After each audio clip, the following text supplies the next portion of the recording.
मेरे प्यारे दोस्तों, मनी मंत्रा प्रो में आपका स्वागत है। दोस्तों, एक बड़ी पुरानी कहावत है कि बिल्ली के रोने से दूध नहीं फटा करता या सियार के रोने से जानवरों की मौत नहीं होती।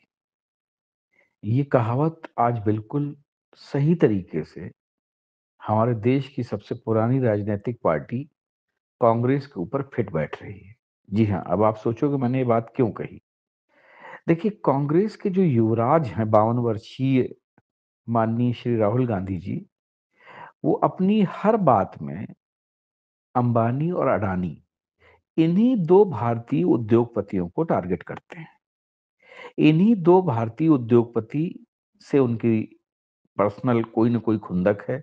या तो इनसे उनको चंदा नहीं मिलता है या उनको चंदा कम मिलता है। तो इसकी वजह से वो इन्हीं दोनों अंबानी और अडानी पर कोई ना कोई इल्जाम लगाते रहते हैं। और अभी आपको पता होगा कुछ दिनों पहले अडानी पर एक हिंडनबर्ग, जो कि एक बाहर का विदेश का एक फर्जी सा न्यूज़पेपर है, उसकी रिपोर्ट के चलते काफ़ी अडानी के ऊपर इल्ज़ाम लगाए गए, सुप्रीम कोर्ट से इंक्वायरी तक की गई और इसके बाद सब कुछ सही पाया गया। लेकिन उसमें कांग्रेस ने अपना पूरा हाथ जो है दिखाया। ये अलग बात है कि कुछ भी सिद्ध नहीं हो पाया, लेकिन हाँ, अडानी के शेयर्स जो थे, वो काफ़ी ऊँचाई से नीचे तक आ गए, लेकिन अब फिर से रिकवर कर गए। और यही हाल अंबानी का हो रहा है। क्योंकि मुकेश अंबानी की जो कंपनी है रिलायंस, उसके प्रॉफिट में जोरदार उछाल आया है। रिलायंस इंडस्ट्रीज लिमिटेड ने बहुत ही दमदार प्रदर्शन किया है और बीते शुक्रवार को जो उसने अपने सितंबर तिमाही के नतीजे घोषित किए, उस नतीजों के आधार पर कंपनी का जो मुनाफा है, वो सालाना आधार के अनुसार 30% बढ़ गया है। जी हाँ, 30%। इसमें सबसे ज्यादा मुनाफा रिटेल और जियो ने दिया है। दोनों के दमदार प्रदर्शन से कंपनी को तगड़ा मुनाफा हुआ है। और रिलायंस इंडस्ट्रीज लिमिटेड की ओर से जारी नतीजों के अनुसार कंपनी का जो सकल राजस्व सालाना आधार पर 1.2% बढ़कर 2,55,996 करोड़ रुपए हो गया है।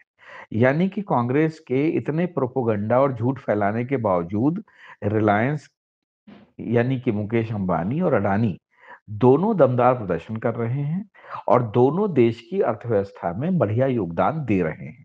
ये अलग बात है कि कांग्रेस ने कभी भी किसी विदेशी कंपनी की तरफ उंगली नहीं उठाई और ना ही कभी धरना प्रदर्शन किया और ना ही कभी उनको चोर बताया। लेकिन हमारे देश के जो उद्योगपति हैं, चाहे वो अंबानी हो चाहे अडानी हो, उन दोनों को बर्बाद करने में इन्होंने कोई कसर बाकी नहीं छोड़ी। ये अलग बात है कि कांग्रेस शासित जितने भी राज्य हैं, उन सारे राज्यों में अंबानी और अडानी खुलकर बिजनेस कर रहे हैं और उन राज्यों के मुख्यमंत्री हमेशा अंबानी अडानी के साथ देखे जा सकते हैं। और कहा तो ये भी जाता है कि राहुल गांधी के जो जीजा है रॉबर्ट वाड्रा, वो भी अडानी साहब के बहुत ही परम मित्र हैं और अक्सर उनके साथ देखे जाते हैं। लेकिन चूंकि राजनीति है, राजनीति में आप किसी पे भी कीचड़ उछाल सकते हो, किसी के बारे में भी कुछ भी कह सकते हो। तो इसलिए राहुल गांधी अंबानी और अडानी पर गाहे बगाहे कीचड़ उछालते रहते हैं। अब आप समझिए, कंपनी का मुनाफा बढ़ा है तो मुकेश अंबानी की नेटवर्थ भी बढ़ी है। मुकेश अंबानी जमकर नोट छाप रहे हैं। रिलायंस के जबरदस्त प्रॉफिट का असर शेयरों पर भी दिखाई देगा। आप देखिएगा कि रिलायंस के जो शेयर हैं, वो अब बहुत तेजी से सरपट भागेंगे। कंपनी का प्रॉफिट लगातार बढ़ रहा है। रिलायंस की जो सब्सिडरी कंपनी है जियो प्लेटफॉर्म, उसका भी राजस्व सितंबर से तिमाही में सालाना मतलब जो है दर पे 10.6% बढ़ा है।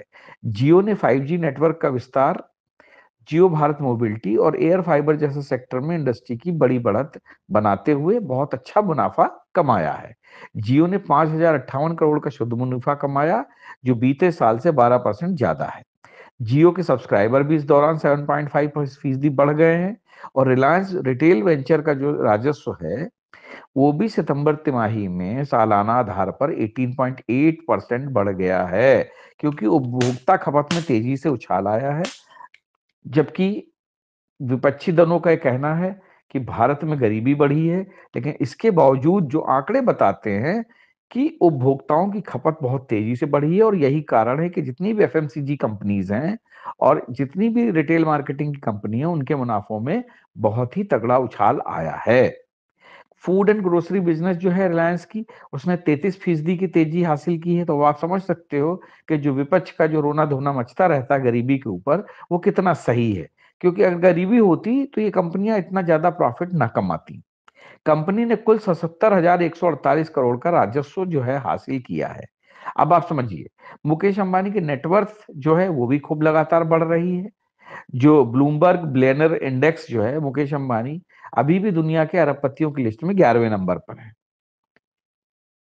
अंबानी की जो नेटवर्थ है वो 84.8 अरब डॉलर है। अब क्या है कि जो अंबानी के जो शेयर हैं, यानी रिलायंस इंडस्ट्रीज के जो शेयर हैं, उनके प्रॉफिट में उछाल भी आएगा और उनके जो है शेयरों के दाम में भी तेजी दिखाई देगी। रिलायंस के शेयर वैसे शुक्रवार को भी चढ़े थे, और बाकी जो रिलायंस जियो और इन सबके जो शेयर हैं, वो भी आने वाले समय में नई ऊंचाई छुएंगे। तो अब आप समझ सकते हैं कि हमारे देश के राजनेता किस तरीके से जनता को बरगलाते हैं, और अपने ही देश की जो उद्योगपति हैं, जो अपने ही देश की जो कंपनियां हैं, उनके विरुद्ध लगातार मुहिम चलाते हैं। तो आप लोगों को इन लोगों से सावधान रहना होगा, और अपने देश की बढ़त में, अपने देश की सफलता में जो लोग भी योगदान दे रहे हैं, हमें उनका सपोर्ट करना चाहिए। जय हिंद, जय भारत।